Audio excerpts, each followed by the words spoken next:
E hoje o tema é religião. Na BBC News, as evidências de que Jesus teria tido mais de 12 apóstolos. É claro que não é da minha autoria, é da autoria de mais ou menos uns 100 teólogos e mais cientistas e pessoas que estudaram o tema. Então é interessantíssimo esse tema que está em grande debate lá na Europa. Olha assim, olha essa grande pintura da Santa Ceia de Leonardo da Vinci. Muito bom esse artigo da BBC, é da BBC Blend, da Eslovênia, para a BBC News Brasil, dia 21 de julho de 2023. Novamente, é um artigo novinho e muito interessante para quem gosta desse tema da religião. Vamos lá. Os estudos dos textos bíblicos é um mergulho em uma seara perigosa, principalmente porque 2000 anos depois os relatos conhecidos chegam com camadas interpretativas construídas por todo um arcabouço chamado de fé. Mas muitos especialistas contemporâneos defendem que a ideia de 12 apóstolos é muito mais simbólica do que um relato exato da realidade. Uma construção posterior à vida de Jesus que serviu para fundamentar a hierarquia dentro da comunidade dos cristãos primitivos, abre aspas. Sobre a questão dos 12, eu diria que há uma forte tendência a ser uma representação simbólica baseada nos 12 filhos de Jacó, nas 12 tribos de Israel, clãs familiares do antigo povo hebreu ou mesmo em outras tradições, afirma a BBC News Brasil o historiador André Leonardo Chivitarese, professor do Instituto de História da Universidade Federal do Rio de Janeiro, UFRJ. Autor dos recém-lançados Jesus de Nazaré, o que é a história tem a dizer sobre ele, e Jesus o Mago, um olhar ainda negligenciado sobre Jesus de Nazaré, entre outros. Se de fato Jesus fez 12 apóstolos entre os seus seguidores, isso é indisputável em termos de tradições manuscritas, acrescenta ele. Havia outros sim, inclusive uma mulher, olha a informação. Ressalta a BBC News Brasil o historiador, teólogo e filósofo Gerson Leite de Moraes, professor na Universidade Presbiteriana Mackenzie. Olha que interessante. O termo apóstolo parece ser um termo que não tem um único uso, explica ele. Ganha status de título e qualifica 12, mas há aqueles que acham que não são só 12, então qualifica um grupo mais amplo, um grupo que merece destaque, é um elemento basilar da igreja primitiva. Paulo e Lucas. Para entender a controvérsia, contudo, é preciso buscar compreender o que a Bíblia diz sobre os apóstolos de Jesus. E mais antiga menção está na primeira carta de Paulo aos Coríntios, um documento que foi escrito na primeira metade da década de 50, antes, portanto, dos evangelhos. Ali está aquele trecho que é conhecido como o mais antigo querigma do cristianismo, ou seja, o anúncio da fé que os primeiros cristãos faziam, e diz que, abre aspas, Cristo morreu por nossos pecados segundo as Escrituras, foi sepultado, ressuscitou ao terceiro dia segundo as Escrituras, apareceu a Cefas, depois os 12. Vitarese avalia que esse trecho por si só carrega alguns problemas e é por isso que algumas versões em grego antigo dizem 11 em vez de 12. Paulo não sabia que tinha havido um traidor. Comenta ele. Judas Iscariotes teria sido aquele que entregou Jesus, portanto, ele não poderia estar junto ao grupo depois da morte daquele a quem seguiam. Está aí, de qualquer forma, a ideia dos 12, mas é a única vez que Paulo menciona isso em suas 7 cartas, todas datadas da mesma década, afirma o historiador. Moraes acredita que tenham sido 12 os formadores dos núcleos principais entre os que acompanhavam Jesus, dado o simbolismo, mas reconhece que, sobretudo, quando as cartas paulinas são comparadas aos evangelhos e os atos dos apóstolos. Sim, eram 12. Existem um elemento simbólico muito forte, argumenta. Em Paulo, a noção de apóstolo é um único é o mais entendida. Mas sim, é, é clara a posição peculiar dos 12 na igreja primitiva, mas não fica claro se tal posição já havia quando Jesus estava vivo. Diz: quando a leitura dos evangelhos, os 4 livros bíblicos que narram a vida de Jesus, a situação se torna ainda mais complicada. Isso porque um autor do material neotestamentário mencionou que exatamente seriam esses 12, pontua Chevitarese. Isso você vai encontrar em Lucas capítulo 6. É um livro comumente datado como sendo dos anos 90, do final do primeiro século. E quando eles falam anos 90, anos 60, nós estamos falando lá da época, né? Então, só para fazer esse parênteses, não é da nossa época. Ou seja, é um relato já escrito sobre a contaminação ideológica, intencional ou não, de uma igreja primitiva que surgia e o autor não havia presenciado ele próprio os episódios que narrava. Em tempo, no trecho do livro de Lucas está escrito que quando amanheceu, Jesus chamou os seus discípulos e escolheu 12 deles, aos mais deu o nome de apóstolos.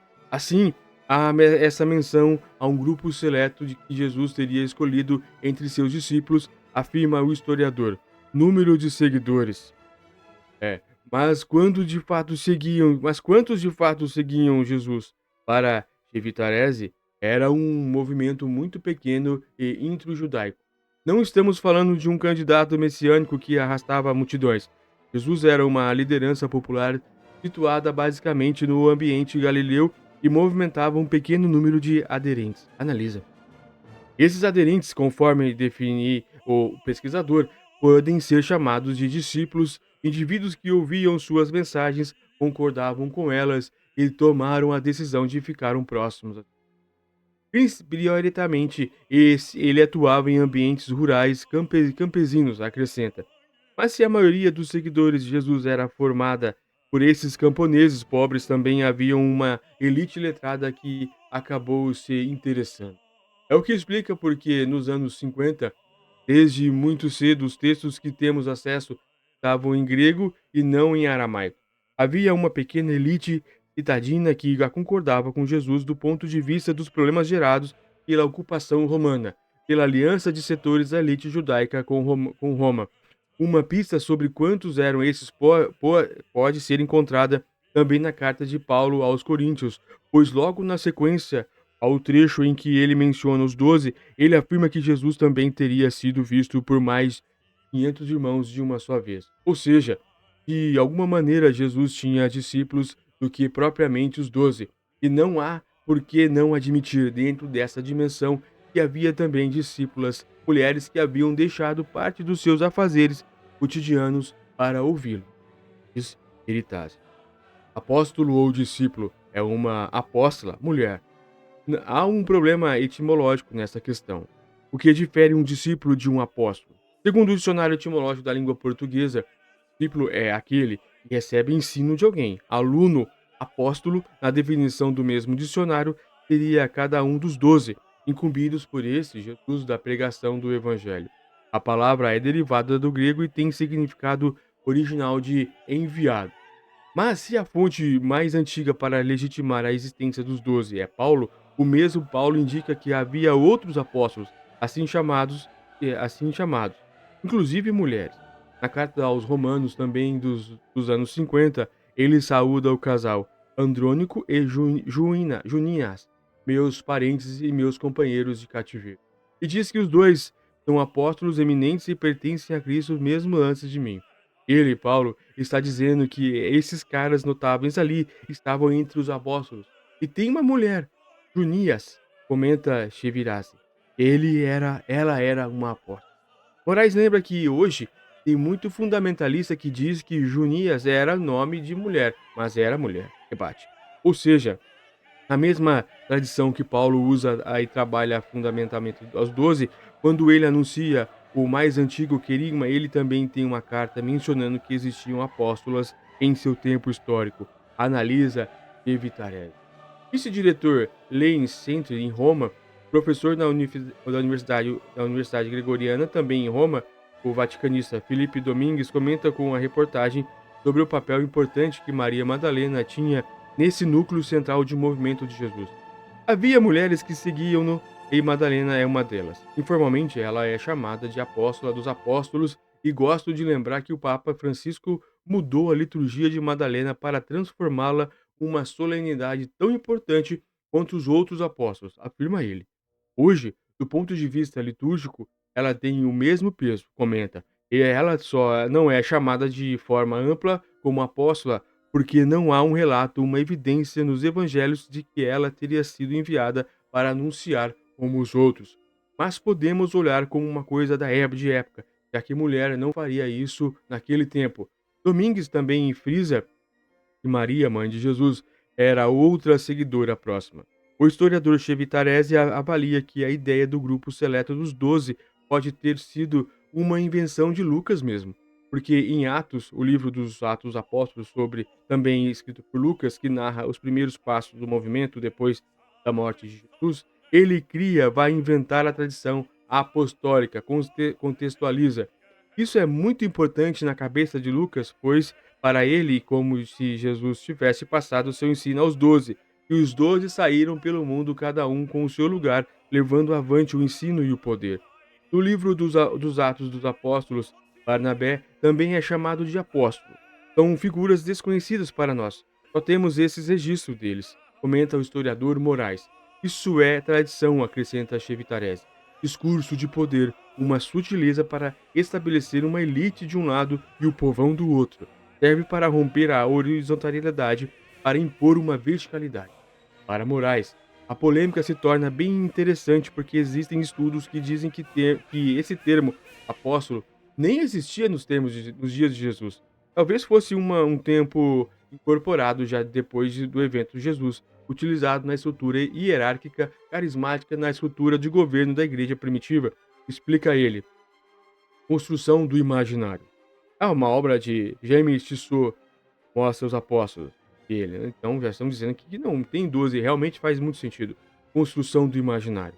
É de geração em geração esse ensino e esse poder seriam transmitidos aos bispos, de alguma forma, na construção do material neotestamentário, ou seja, na seleção dos textos que deveriam compor o Novo Testamento da Bíblia, feito a fim entre o século IV e o século V. Essa tradição de Jesus ter feito 12 apóstolos vingou, parece.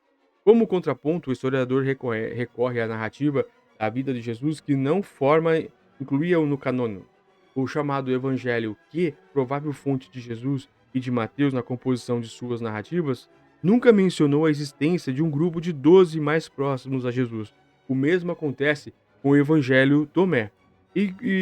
Abre aspas. E com exceção daquele trecho da carta de Coríntios, Paulo também nunca falou mais sobre o grupo dos 12. Isso deixa muito tênue a sustentabilidade da existência de um grupo de 12, pontua o historiador, enfatizando que todos esses textos são mais antigos do que o Evangelho de Lucas. De qualquer forma, prevalece a tradição, e de dentro da lógica católica, conforme explica o vaticanista Domingues, a ideia de que todos os bispos contemporâneos são sucessores dos apóstolos. Olha essa informação. Todos os bispos contemporâneos são sucessores. A Igreja Católica não chama mais seus sacerdotes de apóstolos. Algumas igrejas evangélicas chamam seus líderes assim, contextualiza Domingues. Na Igreja Católica e também na Anglicana, entre outras, os bispos são os sucessores dos apóstolos. É o que se chama de sucessão apostólica.